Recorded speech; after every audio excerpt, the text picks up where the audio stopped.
get a chain of blocks, blockchain. And generally, the blockchain is a permissionless, free, and very open infrastructure for human affairs. So it's not just a tech that is only for the nets, it's a permissionless infrastructure that is supposed to power human activities and human affairs. And as you can see that blockchain is already getting into every aspect of human life, finance, healthcare, everything, and yeah, that's what it's supposed to be.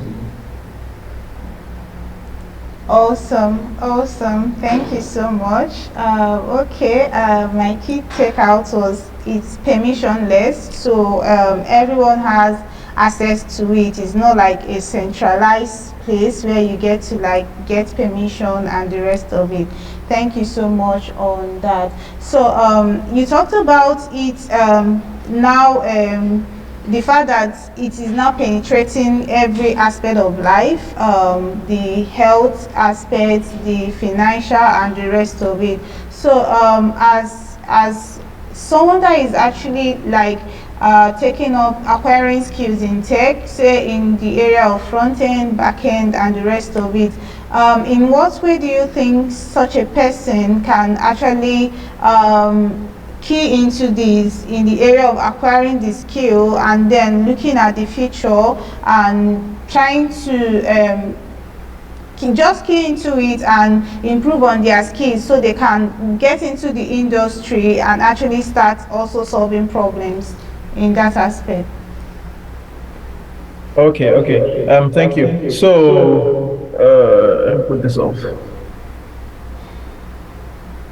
If you already are a developer, it's relatively easier to come into Web3. And it's not only for developers alone. Whatever you are doing now, you can, in a way, migrate it into Web3. But to answer your question, if you're a developer already, let's say a front-end developer, if you're a front-end developer, you really don't need to know much when crossing to Web3. Because you still use the same React, you still use the same Vue, you still use all other frameworks that you used to use in your normal front-end career and use them in Web3. Only that you have to just learn a few improvements, like learning how to use Let's Connect and a couple of other modals for Web3 front-ends. So front-end wise, it's not really a complicated thing. But when you want to start building on actual blockchain, like the backend, then you will have to learn a couple of new languages. And even at that, it's not really hard because let's say if you know Python, you can write Viper in Web3. Viper is very similar to Python, and it's very similar to what you used to write before. So it's more like just learning a new let's say framework or something similar to it. Then if you know JavaScript already, just write Solidity.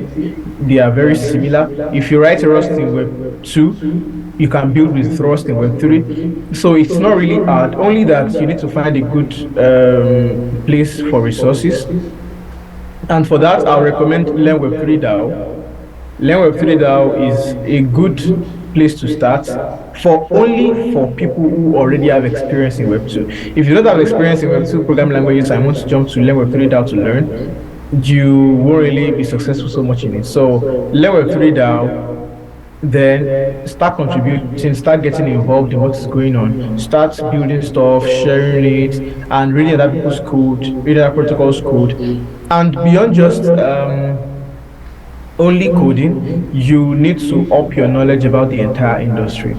You get, so like if you say what's a DAO, if we say an exchange, if we say a protocol, if we say let's say a meme token or anything, do you understand the concepts, not only the programming aspect of it? So once you are able to do that, I feel that was how I came into Web3. So I feel that should work for a lot of people as well. Okay, awesome. Thank you so much for that response. So I noticed as you were talking, some people, like I mentioned, some people that are here we are quite new. So we are talking about blockchain, and you mentioned Web3 too. So can you briefly tell us the differences between the two and how they are also like interconnected as well? Thank you. Okay, okay. Don't mind me. The thing is, they are interchangeable, but they are not the Okay. same thing. Blockchain itself is a distributed system. People who are familiar with Web2 knows what we mean when we say something is a distributed system. Okay. Data in a distributed and decentralized manner, data generally. Okay. Now, Web3 is more of a permissionless internet, Okay. right? Web3 is beyond the normal type of internet we know now. It's more of an internet where um, nobody can ban you. For instance, if you are using Lens protocol now and you have a profile there, or you have a frame on Farcaster, nobody can ban you on Farcaster, nobody can ban you on all this stuff. It is your profile, it is your followers, nobody can take your followers away from you. And when you publish stuff on, let's say, Medium or some other platforms like this, they can remove your content for reasons they feel is good to them. But in Web3, for example, if you publish on Mirror, for instance, your content will be published on the blockchain. So, and with that, you can always retrieve it. Nobody can delete it. And it is a Web3. My point is Web3 is a permissionless internet. It is more of an improvement of the internet we already have now, but with more of privacy and self ownership. But blockchain is a distributed system. Okay. All right. Thank you. Thank you so much for that. So I see that you mentioned the you called a learning platform where someone can learn. So I actually checked it out, Yeah. but then I didn't get the. So if you could help us to like drop the link on the. Awesome. Thank you so much. So guys, you can actually check out the message box, so you can go check out the link to get more info and the rest of it. So kindly mute yourself if you are unmuted. Thank you. So as you were speaking, another thing that came to mind is, okay, at what point, say I'm learning what the front end, back end, or anything, at what point do I develop, as I develop interest in the blockchain industry, is it that I get to a point in my career when I now say, okay, I think I'm okay, I've learned enough of the basics for me to actually start going into blockchain? Or is it something that I can do along the line as I'm picking up the basics of, say, HTML, CSS, and the rest of it, building websites and the rest of it?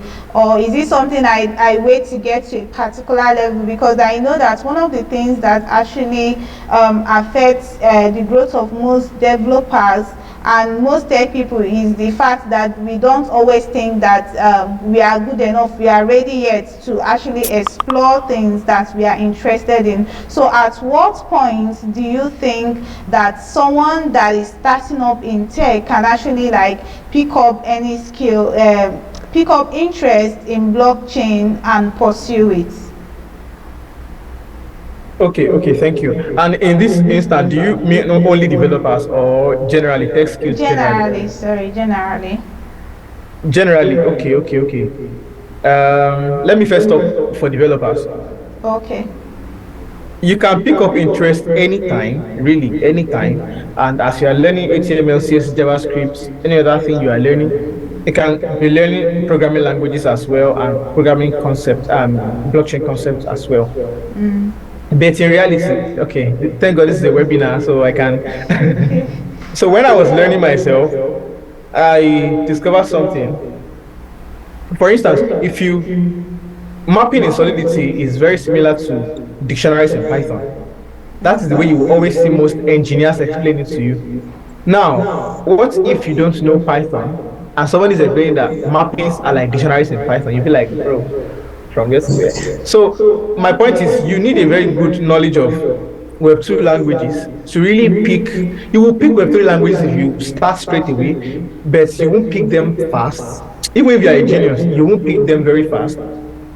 But if you know Web2 languages well, to some extent, when you're learning with three languages, you will see things you can relate with and all that. I can remember when I started learning Solidity, I didn't know much about functions, how to write functions in JavaScript. So I didn't know why we will call a function a getter function. And after defining the parameters and the scope, we will now determine what it will return. So I was like, why do it this way? Then I got to know that in JavaScript, that has always been how it's written. So it's not even new to Solidity itself. I feel at a point I had to pause my Web3 development journey. So I bought a course. I still have a course currently now on Node.js Okay. that is helping me to know JavaScript better. At a point, I went back to Python. I played around with all these very two languages, and when I came back to Solidity and Viper, I now beyond theory, beyond this is how we do it. I now understand why we are doing it the way we are doing it, like the Yeah. reasoning behind it and all that. Yes. Oh, please kindly, Then sorry. okay. Sorry, kindly mute yourself if you're muted. Sorry, thank you. Please go ahead. Please go ahead. I've done that. All right, thank you. So just to like balance the question, for first of all, how many people here are not really technical? Let me just know.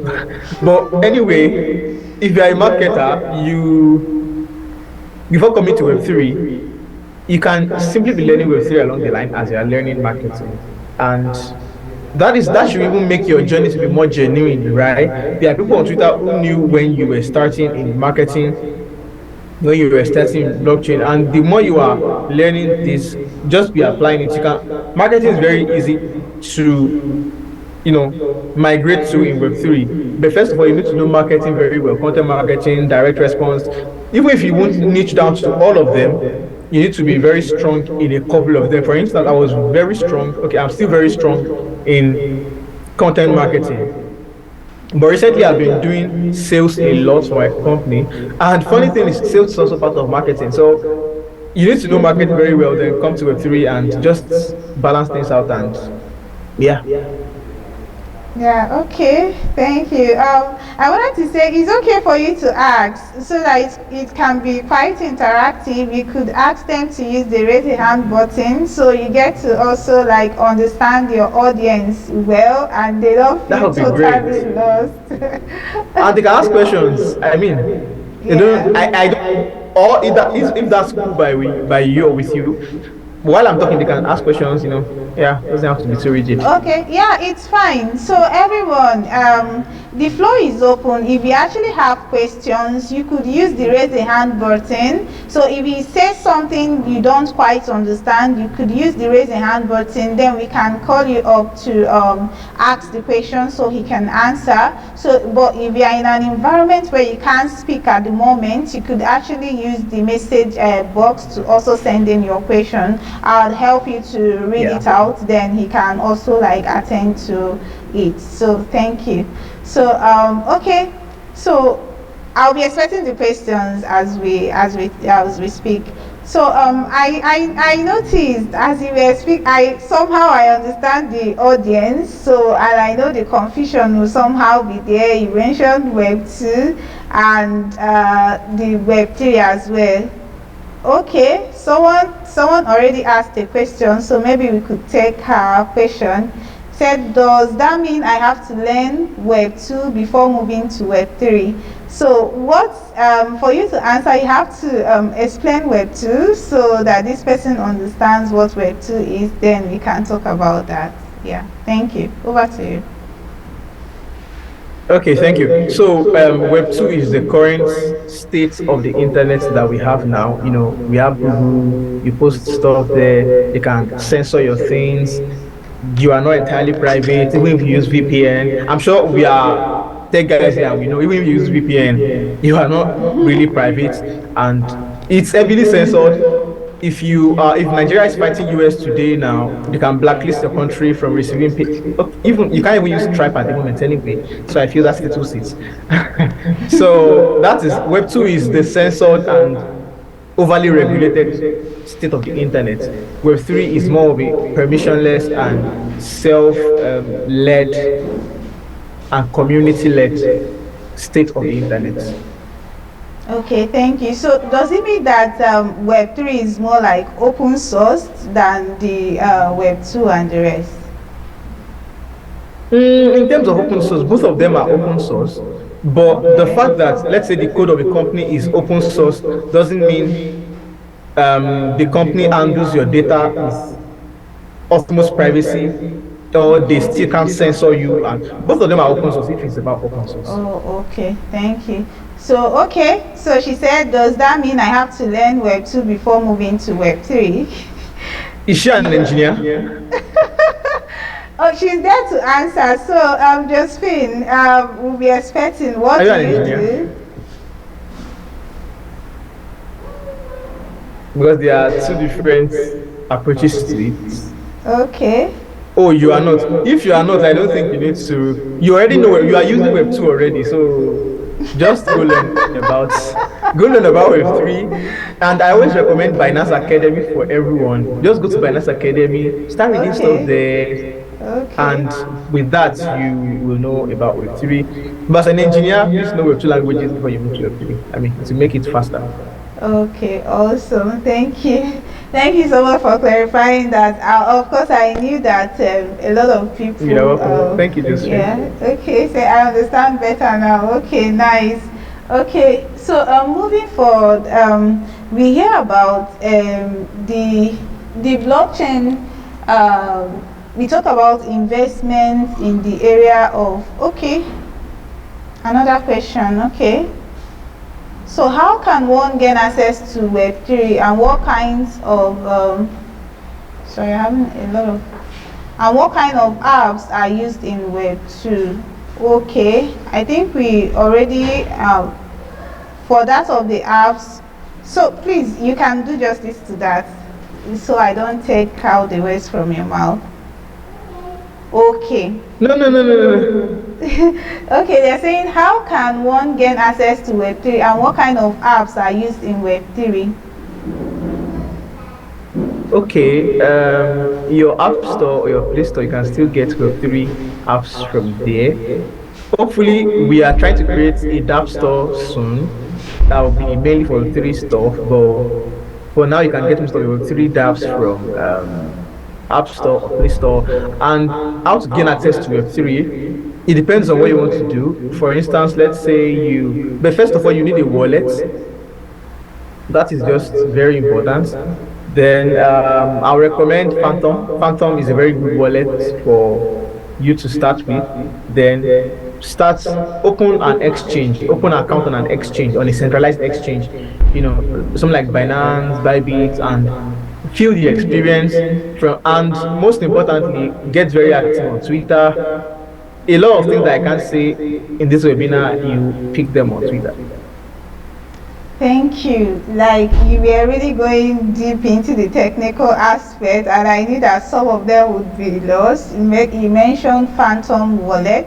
So, and okay, so I would ask for them, this wallet, what do you need it for, and how do you get it? Like, you talked about Phantom. Phantom, is it also like a Web3, like associated stuff that we also need, or it's just like a general wallet that anyone can actually gain access to?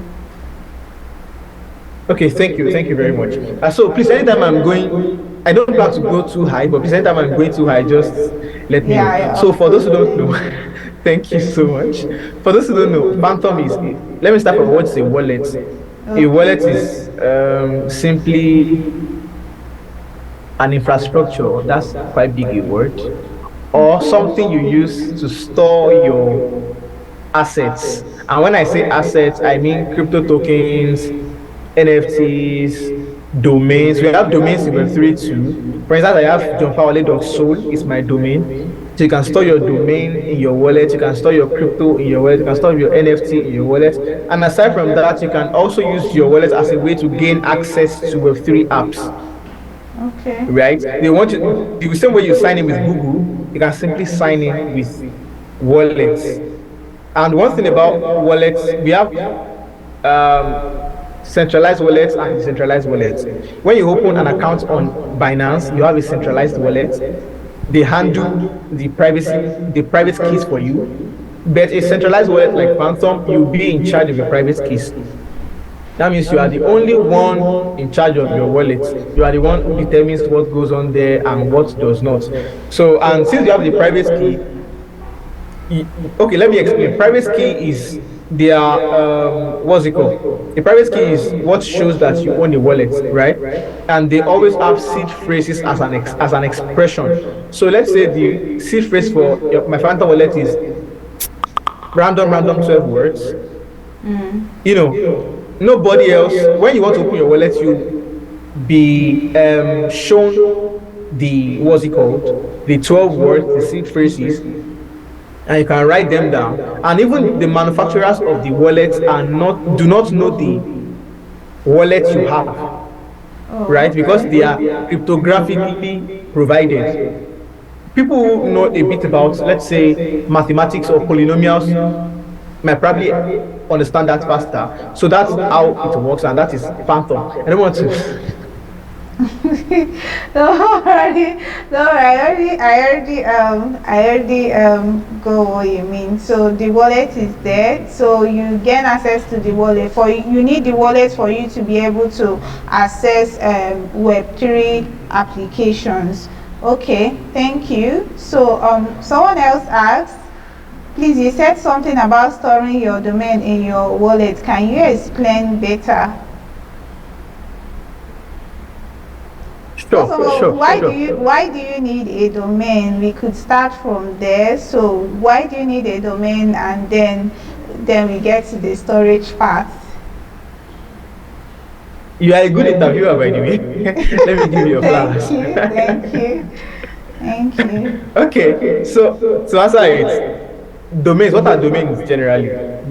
When my website is johnfaoli.com, that is my web domain, and that way, when you type it on Google or any Explorer, you see my website. Then, what's it called? Now in Web3, when you want to send something to someone, you send it to their public address. And public addresses are, based on cryptography. They're always very long, and they don't make, they are not intelligent stuff. They are mainly strings of numbers and letters. And if you have seen a crypto address before, you know what I'm saying. So it's better. That's why people now invented domains. I have johnfaole.so. So if you send anything to johnfaole.so, I'll get it. You don't need to ask for my very long public address. So that's one thing domain helps us with. Okay. Apart from that, domains are a way for you to be identified on chain. Right? Vitalik has a domain, vitalik.is, that is domain. And anyway, people sit on the internet, they know that, oh, this is Vitalik. And the third thing is there is already this kind of innovation between Web2 domain providers and Web3 domain providers, such that you can host a website or applications with your Web3 domain name. Oh, okay, nice, nice. Wow, nice. Thank you so much. To the next question, someone said, as a developer, what are the benefits of learning Web3 languages? A lot, a lot. The first one I will not even pretend is that there is money there. I will not Okay, pretend. that's an There is money interesting there. fact. Okay. So, but money apart, you learn a lot by building in Web3. You benefit a lot by building in Web3 because you are providing value to people, and not just a random value, but you are providing a safe internet for people, right? Where people can express themselves. If I want to, let's say Ukraine and Russia are fighting now, and I want to support Russia without anybody crucifying me for why I'm doing so, I can send money to their crypto address and all that. So, but in real life, folks will see my stuff on the net and be like, oh, this guy is sending money to Russia and all that. So they are providing where people can do what they want to do, and beyond that, this technology has a whole lot of future. And if you join now to start building here, that means you are creating the path for the future. Imagine you telling your kids that you were one of the first engineers working at Google, or all these groundbreaking companies. That's beyond money. That's a thing of pride to me. So you shouldn't miss out here. I mean, it's a lot going on. And even as a founder, if you want to be a founder, which I encourage everyone here to still later become in the future, there are a lot of things you can build with Web3, and you can build better products than we have in Web2, in Web3. Yeah. Oh, awesome. Awesome. Thank Plus, oh, you. sorry. Okay. One other thing, like there are a lot of grants here if you want to build. Let's say you want to build a startup or anything or any product. Yeah, people always give grants to people to build stuff, and yeah, pretty much. Oh, okay. So because how explored is Web3 currently? I'll say to a large extent, fairly explode, fairly, because my metric for counting if everyone is adopting Web3 is when my mom can use Web3 products. So, and currently she cannot, or she does not. So, Oh, not a okay. lot of people know Awesome. about Web3. Mainly people around our age. I feel generally people around our age and up till 50, 55 are active in Web3, and that is not yet inclusive enough. So, Yeah. it's a long journey. It's a long journey, and we just started not quite long. So I mean, compared to whole technologies, we are still early. So yeah.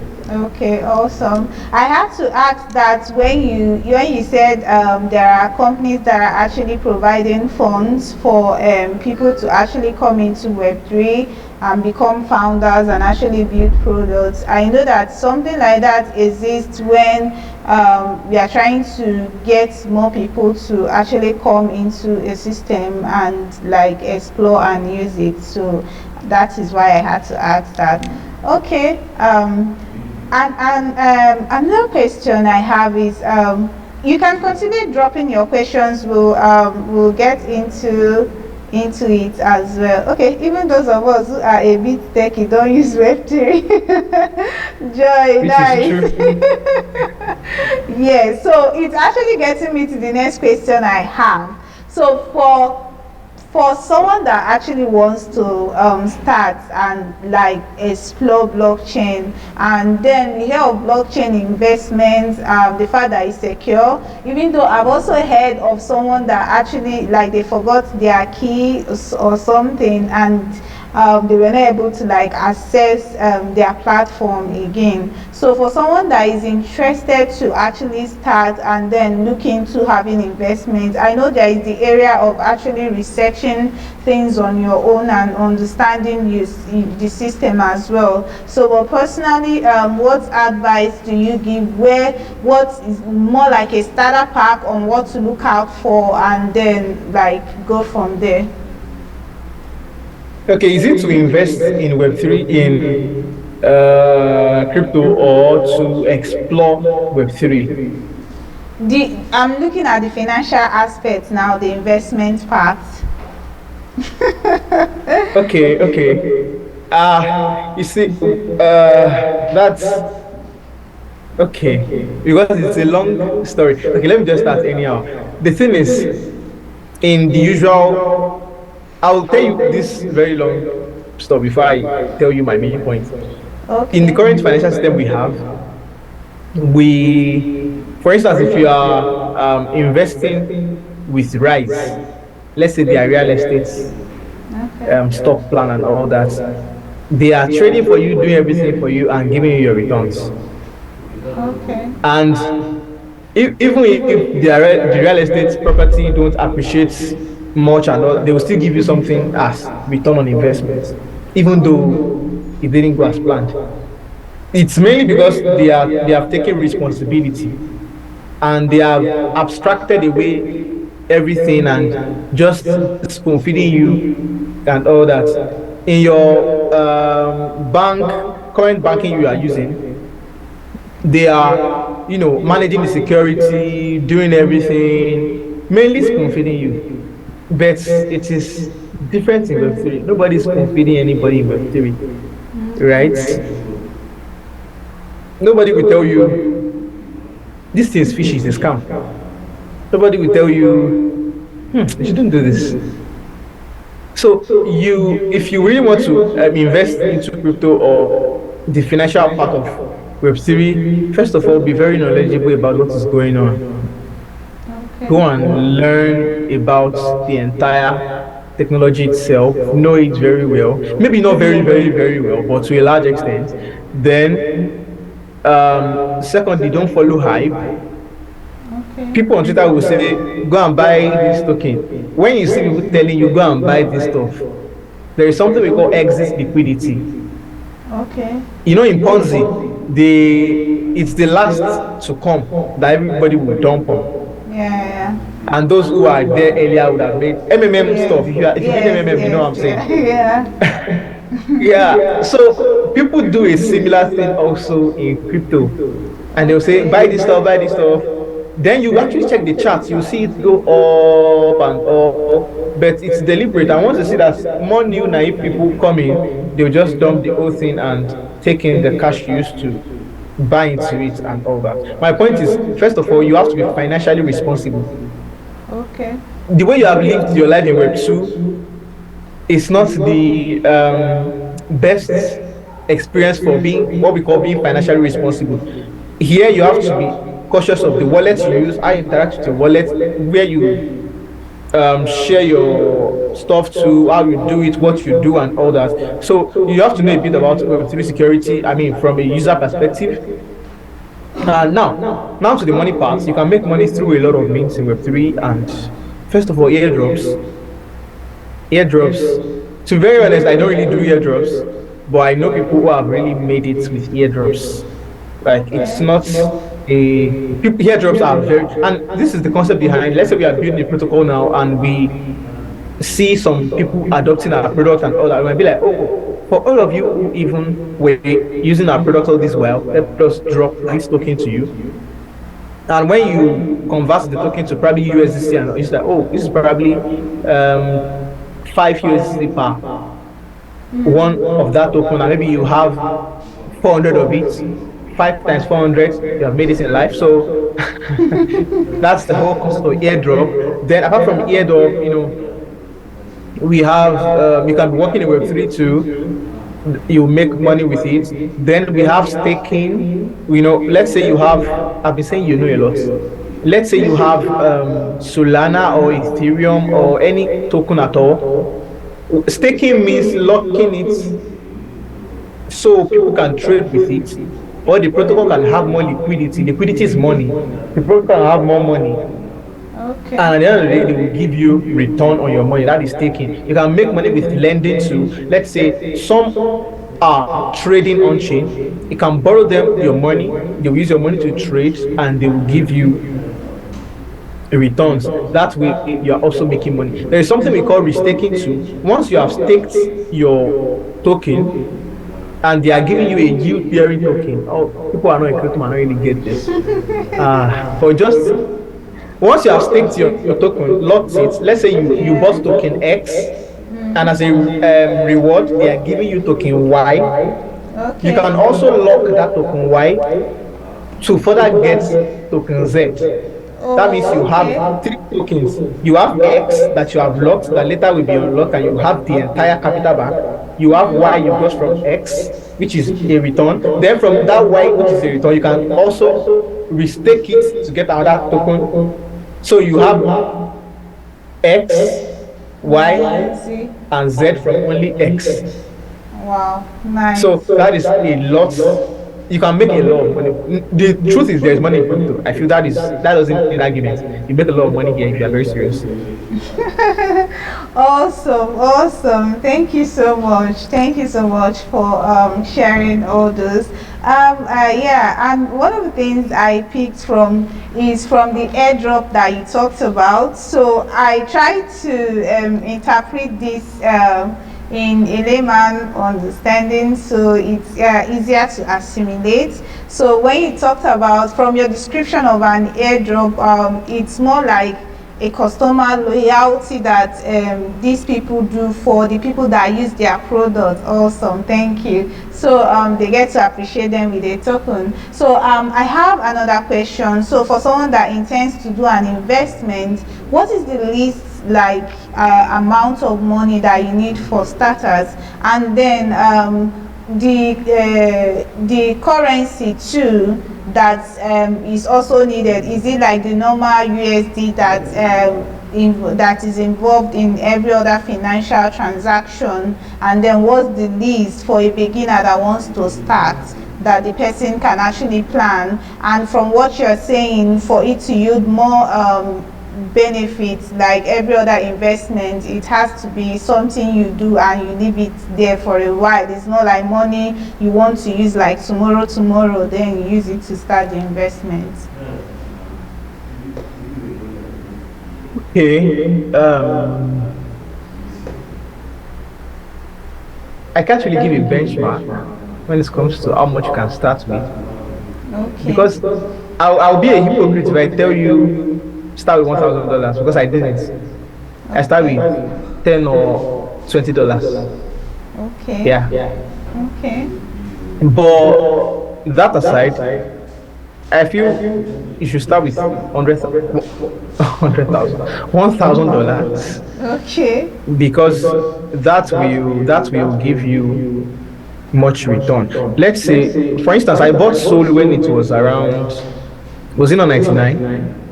Okay. $99, and it's rallied up to 190. I rallied up to 200, came back to 151, and I haven't checked recently. So like, I know that for each of them, for each solar I bought, I've made nothing less than, let's say, $50 from each of them.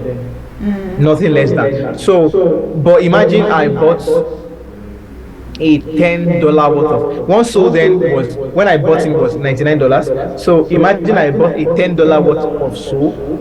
Even if I'll get returns, probably something very little, too little to even. Okay. But the thing is, the more you invest, the more what you would get sometimes. So Okay. generally, I advise people to start with $1,000 or let's say $500. Just that if you, it's how much you invest you get. That's the dream. That's the dream. Oh, okay. The higher the investment, the more you get out of it. All right. Exactly. Yeah. Thank you so But don't much. let it deter you if you don't have much money. I also started with $10, $20 too, so it's totally fine. Oh, okay. Thank you, thank you. It's good to note that. So I'm actually looking at our time. So we want to keep you more than we already planned to. So I don't know if we still have any more questions. We'll be happy to take the questions. And in the meantime, John, you can kindly share your social media handles so that we can reach out to you. I know that a lot of people still have questions they want the answered and the rest of it. So if you could share your handles so they can connect with you, and they can Okay. also like go through your content and learn more from it as well. So if you have questions, we'll be okay. Someone have a question. Okay, I don't know if you can see it. Said, when with the ban on crypto investment in Nigeria, is it still safe to invest in crypto?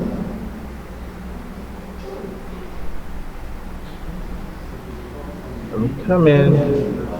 Okay, did you see the With a question? banner. Yes. I'm a final year law student. I should be a law abiding citizen. What do you want me to do? What do you want me to tell you? Anyway, but there is this school of thought in law that bad laws should not be laws, or bad laws are not laws, such that if someone makes a law that is generally bad, you can move as though they were no law in the first place. So that's by the way. With the ban on crypto in Nigeria, is it still safe to invest in crypto? The whole idea of Web3 is that we can be in charge of our money. If your government can, first of all, your government can ban crypto, because that's what we have been saying since. They can only ban the use of some exchanges in your location, but they cannot ban crypto. I mean, that's the more you understand crypto, the more you know that nobody can ban crypto, but they can ban some exchanges in your country, like let's say Binance, Bybit, and a whole lot of that. And even at that, people are still exchanging their crypto for people who need naira. I don't need naira now at the moment, to be very honest. So for people who need naira, will there's a way they do it. I don't know if all of you are policing me here anymore. There are Telegram channels the boys are using to just, okay, I send you my USDC, you send me the naira worth of it, and we are fine. But I feel what is going on with Nigeria is very understandable. I'm a law student, so I can say that our governments don't yet understand what it's all about, and they have several fears, which is understandable because some people are using crypto for money laundering, some are using it to scam people. We can't pretend all these things are not going on. Okay. So when there is no regulatory clarity yet, all these things are bound to happen, and your government are only doing as far as they understand at the moment. But don't let that discourage you from investing in crypto. If you invest in crypto, nobody can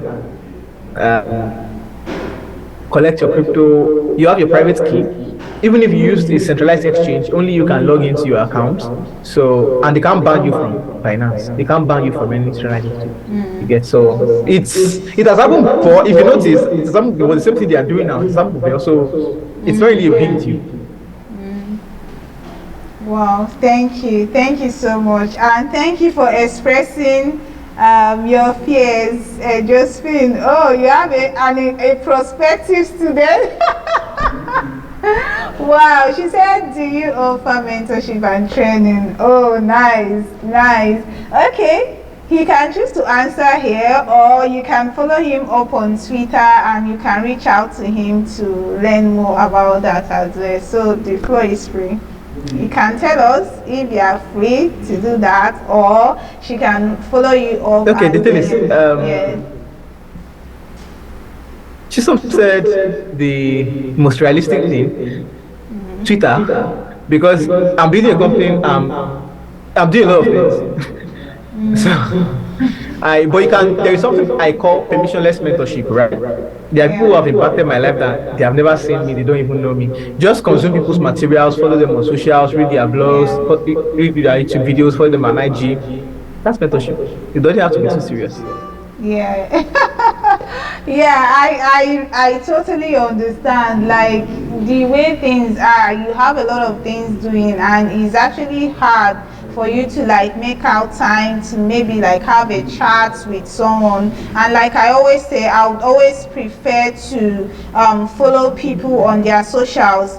People share themselves, like the content you share defines who you are. So if you keep like consuming the content, and then if you don't understand anything that they share, you could actually like comment. They would respond faster most times than you coming to their DM to actually like ask questions and the rest. So if you utilize people's social media platforms, you will get a whole lot more than like a normal someone that can say, okay, let's be mentors and mentees. And I've done it before. Like people will stay for months, you will not be talking, and it's actually like very crazy. So you can connect with him, and if you have questions, if you post the content, engage with it, connect with people first before you can actually like making requests. And I think there was a time you made an open call, you trained some people in technical writing. So if someone is already following you and you have like an opening for a mentorship class for that with a duration, someone can actually like leverage that and also like get into the inner circle and learn if they also want to do that. Okay, so did you see the message on the chat box? We are trying to round up, so I don't know if you want to speak to that as well, because it's already Joe, you can actually follow him. Then the link that he sent on the Learn Web3, you can also look at that. So you can follow him, then you can get to ask more questions. We don't want to keep him more than we said. Thank you so much, John, for making our time to be here. We are so delighted to have you. sincerely, personally, I don't know about others, and of course from the number of questions I can also see that they did get value from this. I personally, I also did get value from this. I had some questions on blockchain and the rest, and during the course of your talking, I got to gain more clarity, and I hope to do more work on my own on that as well. Thank you for honoring our invitation. So guys, let's do well to follow up with him and get to learn more of what he does and how he does it. So do you have any final words for us, John, before you disappear? So first of all, thank you so much, Chisom, for having me. Vinicom Global, thank you for having me. I mean, I love this. I love when I can talk to people, and beyond sweet, I actually love talking myself. So this is way easier for me. Okay. And one thing I would like to tell everyone is, you see, I've noticed something in Web3, and that's the fact that people pretend they know, right? So, and one of the things that has helped my career is that if I don't know anything, I will tell you I don't know. It's please explain it to me. You know. So don't feel somehow if you don't understand anything. Don't play along and be like you understand it. Just tell people like this thing you are saying. Like, do you can you please just explain it to me? I've been in places where someone gave a very insightful talk, people were clapping, and you ask them, okay, you were clapping, what did he say? And you be like, they actually don't understand. So like just be free and be open to learn. Don't be ashamed of asking, you know. Okay, awesome. Thank you so much. Okay, someone asked for your WhatsApp number. So, no, I'm I'm not active sorry. on WhatsApp, please. I'm sorry. Yes, Twitter that is would very, be very good. Twitter is very. I'm more active on Twitter. Yes, yes, that's the thing. I wanted to say the same as well. And even if not just for the activity, I believe for privacy, not everyone would actually want to like get their phone numbers out there and the rest of it. So please connect with him on Twitter. If you don't have an account, you can actually open one. It's quite very easy to do, and you can follow him and then ask your questions. Thank you so much for doing that. Okay, so if we are not on our community, we have a Slack channel, so where we get to meet and we interact, bring up ideas like this. And if you have like a project you built and you like to get external feedback, you get to like share a link to that, and you have people to get to review that. So a link will be dropped for you to join our Slack channel so that you can see that and join as well. The truth is you cannot grow in tech alone. You grow faster with a community. So join the community, interact. If you have questions, my go-to point, I'm not a shy when it comes to asking questions. I don't send anybody, like I can ask my question, and the truth is a lot of people who have questions and they are not bold enough to ask it. They don't want to feel like they don't know. It doesn't help anyone. So most times when you actually ask, it could be something that is troubling some other person, and you get to help not just yourself but another person as well. So we'll be drawing the curtain for today's meeting now. Thank you so much for making our time to be here. So our next webinar will also be coming out next month. In meantime, we'll communicate on the time, the day, and what we'll be discussing. Thank you so much for having you here. So I'll be drawing the curtain now. Thank you so much again, John, for staying until now. And to everyone, Sheriff, Josephine, Daniel, Joy. Joy, thank you. You were one of the most active persons in the call today. All your questions, I so much love that. Yes, we really appreciate that. Your questions. We have Suleiman. Please, I don't want to murder your name, but I tried this time. We have Josephine. She asked questions and the rest. I really appreciate you for that. So until this time next month, that we'll meet again. It's bye for now. Thank you. Thank you. Do have a nice day. Yeah. Enjoy the rest of the day. All right. Bye.